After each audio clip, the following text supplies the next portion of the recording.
Tom, you got AOC out there, Alexandria Ocasio-Cortez, Congresswoman, putting out a webinar, doing a webinar to help illegals avoid, I guess, apprehension, giving tips about how to continue to remain in the country and ultimately game the system. And I sent an email today to the Deputy Attorney General. At what level is that impediment? Is that impediment? I'm not an attorney. I'm not a prosecutor. Is that impediment? Is that impeding our law enforcement efforts? If so, what are we going to do about it? Is she crossing the line? So I'm working with the Department of Justice and finding out where is that line that they cross. So maybe AOC is going to be in trouble now, but I need the AOG to opine on that. But because there's impediment is impediment, in my opinion. I'm not a prosecutor, but we need some further guidance on that. You just heard Trump's border czar, Tom Homan, aka fascist Elmer Fudd, threaten to investigate and potentially prosecute a sitting member of Congress for daring to educate her own constituents about the rights that they have. Now, to be clear, nothing that Representative Alexandria Ocasio-Cortez did was illegal. It is protected speech under the First Amendment to inform all U.S. residents of their constitutional rights, and that is exactly what she did. Now, to be clear, everybody has constitutional rights regardless of their citizenship status. Yes, that includes immigrants. Now, I know that Tom Homan knows this, but the goal here is to intimidate their political opponents to try to get them to fold. But thankfully, Representative AOC is not backing down, and she responded to that threat by mocking Tom Homan, writing, "Maybe she's going to be in trouble now. Maybe he can learn to read. The Constitution would be a good place to start." Perfect. And she's right. There's absolutely no grounds for a DOJ investigation into a member of Congress for providing basic constituent services. But Homan knows that Trump is willing to wage lawfare on his political opponents to get what he wants, and he also knows that Trump is more than willing to break the law and violate the Constitution as well, because Trump said as much over the weekend with a Napoleon quote, which reads, "He who saves his country does not violate any law." So that's how it works in Trump's mind. In other words, everything that he does is legal by definition because he's above the law. And don't forget that the Supreme Court legitimized this idea by granting him near absolute immunity. But I think that it's pretty obvious what Tom Homan is trying to do here. He wants the Department of Justice to be weaponized against their political opponents. See, we were told that they thought that weaponization is bad, but they were just accusing Biden of doing that so they can later justify doing that same thing themselves. Now, Homan knows that Trump is tyrannical enough to do just that in the name of mass deportation. And side note, when Trump tweeted about how he's basically above the law, Elon Musk, a Nazi who Sig Heiled twice, responded to that with 14 American flag emojis. And in response to a President's Day post by J.D. Vance, he conspicuously replied again with 14 American flags. Now, it's entirely possible that this is just a coincidence, and I'm reading too much into this. But given Musk's history, it's also possible that it's not just a coincidence. Now, for those who don't know, the number 14 is significant to Nazis because it is a prominent dog whistle used by them as code for a very specific 14-word sentence in support of a white ethno-state. Now, there's more. Kyle Kulinski shared 2 tweets from Elon Musk that were made 20 minutes apart. The first is Musk saying one of the first things Hitler did upon gaining power was apply aggressive censorship. And in the second tweet made 20 minutes later, he advocates for aggressive censorship, like Hitler, saying the people in charge of the TV show 60 Minutes, quote, deserve a long prison sentence. So that's a little bit concerning, right? It kind of feels like Elon Musk is once again trying to tell everybody that he's a Nazi without saying it. And to remind you all, this is an individual with an enormous amount of unchecked power in our government that hasn't been reined in yet, despite the fact that he didn't receive a single vote and he's not even eligible to become president of the United States. But here he is acting as our de facto president. But this side tangent about Elon Musk is necessary so that way we remember the broader context that we're all in right now. We are dealing with power-hungry fascists who are following the Nazi playbook almost to a T. Now, when it comes to Tom Homan threatening public officials, as many of you probably already know, this is not the first time that he's done something like this. In fact, he recently threatened the governor of New Jersey for harboring an immigrant, which harkens back to a really dark time in human history. The governor of New Jersey, Phil Murphy, basically admitted that he knew somebody that didn't have full documentation, that he was hiding over his garage. But there's someone in our broader universe whose immigration status is not yet at the point that they are trying to get it to. And we said, you know what, let's have her live at our house above our garage. And good luck to the feds coming in to try to get her. Your comment on all of that? Well, I think the governor's pretty foolish saying what he said, because I got note of it, won't let it go, we'll look into it. And if he's knowingly harboring, concealing an illegal alien, that's a violation of Title 8 United States Code 1324. I would seek prosecution, or the secretary would seek prosecution. So that's interesting.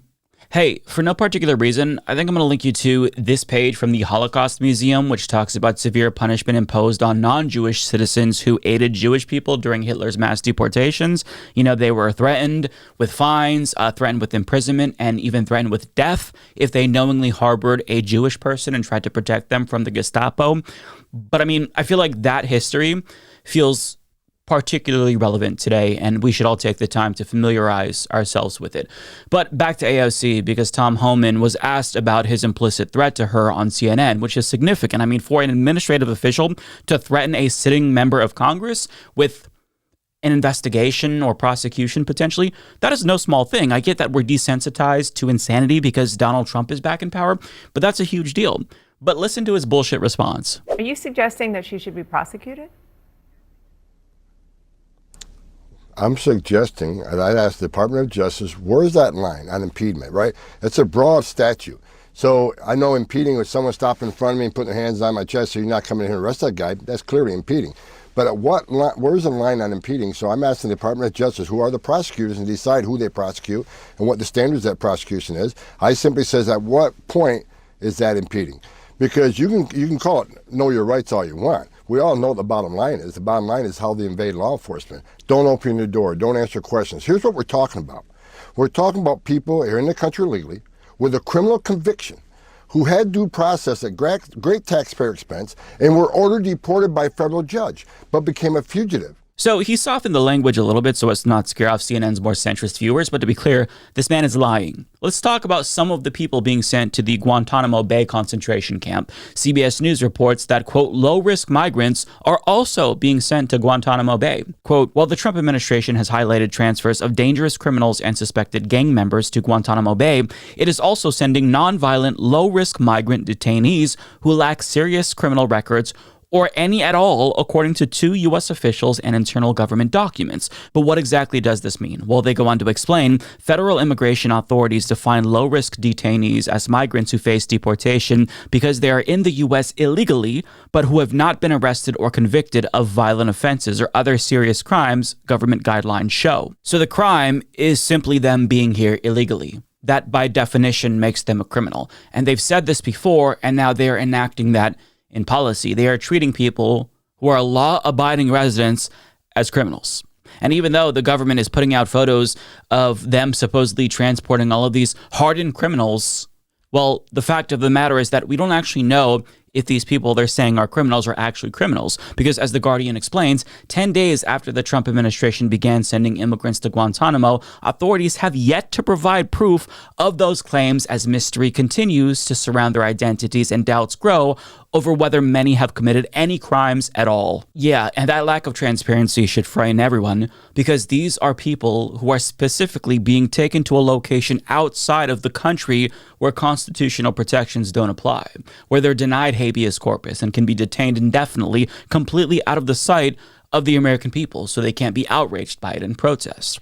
So it goes to show you that this administration has no respect for human rights, and they certainly don't have respect for the rule of law, which is why Tom Homan feels so emboldened to go after Democratic lawmakers and governors who resist Trump's Gestapo. And to be fair, you know, it's not like they're only being aggressive towards their opponents, because they're also pursuing a stick and a carrot approach, as evidenced by the sudden dismissal of corruption charges for New York City's Democratic Mayor Eric Adams in exchange for his full cooperation with the ICE Gestapo. Now, this might be one of the most shameless quid pro quos that I've ever seen, yet if you ask Tom Homan, that allegation is absolutely ridiculous. You met on Thursday with the New York mayor, and he announced then that he would give ICE agents access to the prison on Rikers Island. You called that a game changer. A few days before Adams made that announcement, the Justice Department instructed prosecutors to drop federal corruption charges against him. It sounds like the DOJ dropped the case against Adams, and in exchange, he let you into Rikers. Is that what happened? No, I think that's ridiculous. Me and Mayor Adams met a couple months ago. I think it was probably 8-9 weeks ago we met. We had the same discussion. We follow up on how we can get some of this stuff in place, and that's what the meeting Thursday was about. Right. I mean, you absolutely have been honest about the fact that you met with Adams before. In December, I think it was. You came away from that meeting really unsatisfied. What changed between then and now, other than the Department of Justice dropping the case against Adams? No, I didn't come out of that meeting unsatisfied. I was after several weeks, I was taken back that we hadn't got any action on that yet.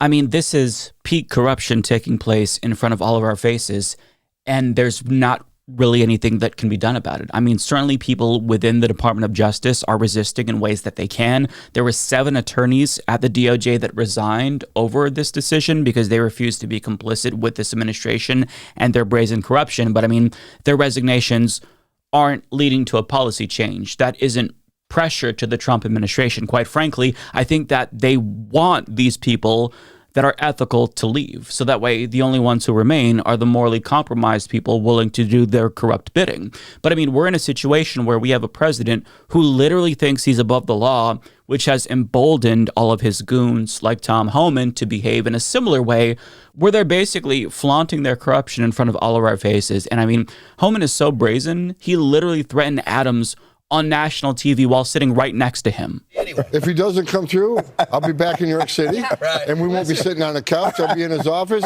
up his butt, saying, "Where the hell is the agreement we came to?" So, I want ICE to deliver. And I want ICE to deliver. We're going to deliver for the safety of the people of this city. Now, look, I don't want to be too uncharitable here, but when he said that he'll be up Eric Adams' butt, no homo, right? I'm assuming that he was inferring that the charges would be refiled against Adams if he didn't hold up his end of the bargain, since they were dismissed specifically without prejudice, meaning they can be refiled at any time. But apparently, it's not what it looks like, because when Homan was asked about that very interview, well, he claimed that it was a big nothing burger. Listen to his actual excuse. I mean, that's a pretty direct message, sir, that Adam needs to play ball when it comes to immigration. Well, finish playing the tape. There's more to that tape. This is 2 cops talking. We're talking cop. Ah, okay. I see. So they're just talking cop. Well, that certainly makes me feel better, because you all know we can trust cops in this country, right? Now, in making an example out of Eric Adams, he's simultaneously sending a message to lawmakers like AOC. He's saying, you can do this the easy way, or you can do this the hard way. Regardless, you will comply with our fascist requests.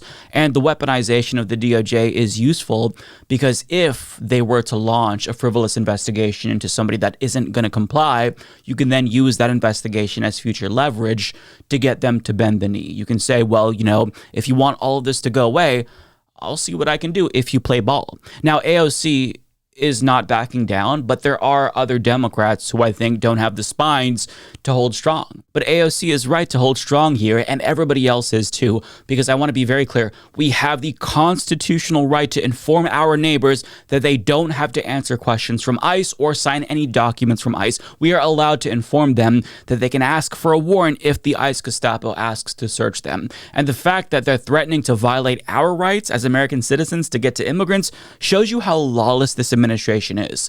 But never forget that there is more of us than there are of them. And keep in mind that we're dealing with bullies here. And you don't beat a bully by capitulating to them or backing down. You beat a bully by standing up to them. And AOC is absolutely correct to take this approach to Homan.